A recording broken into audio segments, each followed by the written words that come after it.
The ground didn't just shake, it trembled. In the valley of Elah, two armies stood in a terrified stalemate. On one side, the Philistines, the most advanced, ruthless fighting force of the age. On the other, the Israelites, frozen by the shadow of one man. A man who stood nearly 10 feet tall. A man who laughed at their God and mocked their courage. Today, we aren't just telling a Sunday school story. We are dissecting the most famous underdog battle in human history. Why did everyone lose hope?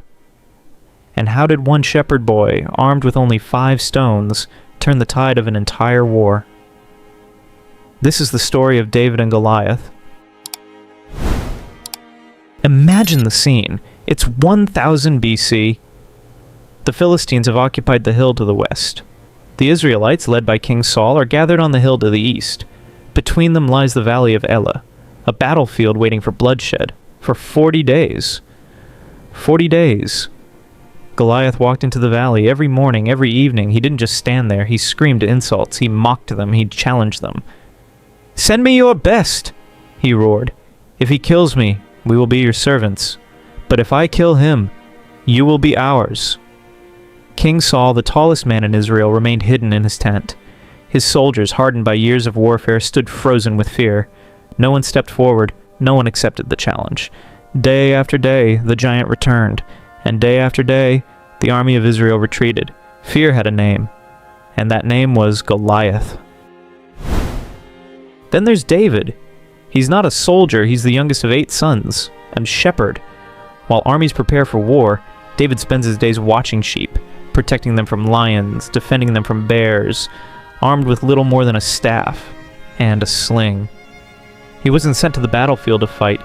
He was sent to deliver bread and cheese to his brothers. Just another ordinary errand.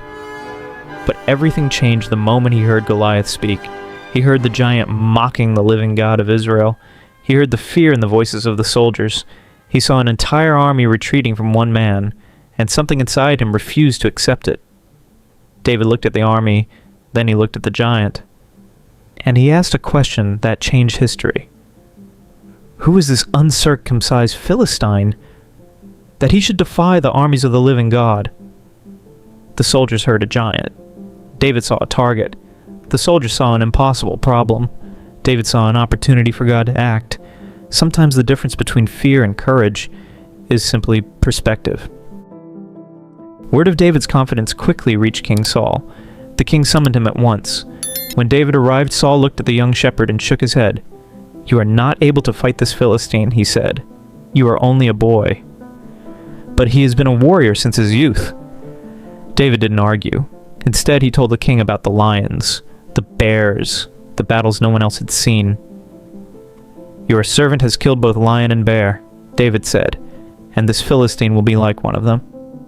Saul finally agreed, but first he tried to prepare David for battle. The king placed his own armor upon him. Heavy bronze armor, a massive breastplate, a warrior's helmet, the finest protection Israel could offer. David took a few steps, then stopped. The armor was too heavy, too unfamiliar, too restrictive. He couldn't move freely, so he removed it, piece by piece.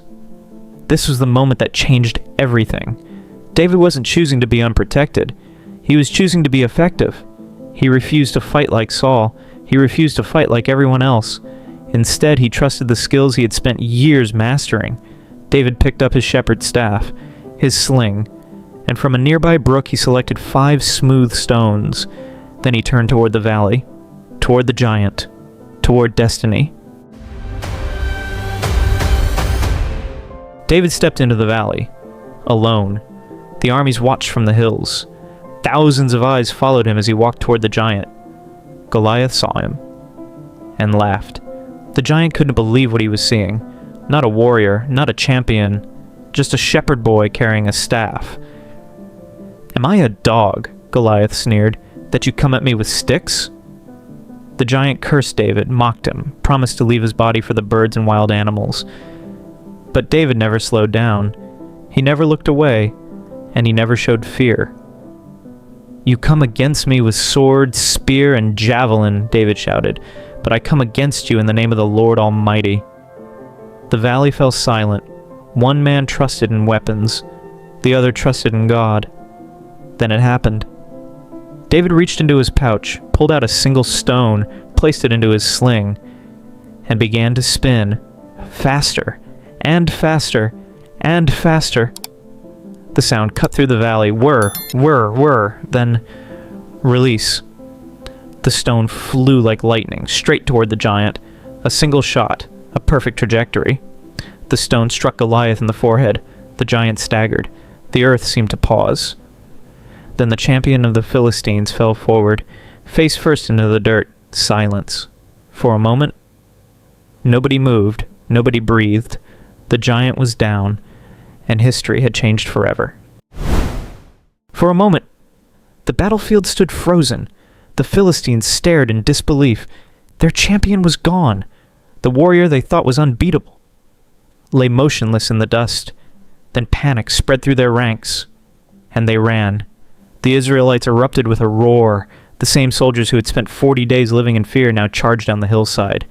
What began as a stalemate became a rout. The Philistines fled all the way to the gates of Ekron. Israel had won.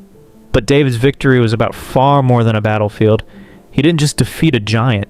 He shattered a mindset. Everyone else saw the size of the problem. David saw the size of his God. Everyone else focused on what they lacked. David focused on what he already had. His experience, his skill, his faith. And that's why this story still matters today. Because giants don't disappear with time. They simply change shape. Sometimes your giant is fear. Sometimes it's failure. Sometimes it's doubt. Sometimes it's a challenge so large that everyone around you has already accepted defeat. The lesson of David and Goliath isn't that you need to become someone else. It's the opposite.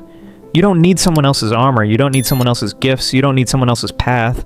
You need to recognize what you've already been given and have the courage to use it. The skills you've spent years developing, the lessons you've learned through struggle, the strengths that nobody else can see, those may be the very tools that help you defeat your giant. So here's the question. What giant are you facing right now? And are you still trying to wear someone else's armor to defeat it? Let me know in the comments below. If you enjoyed this story, subscribe and join us as we bring more animated Bible stories to life every week. And remember, the battle may look impossible, but impossible battles are often where the greatest victories begin.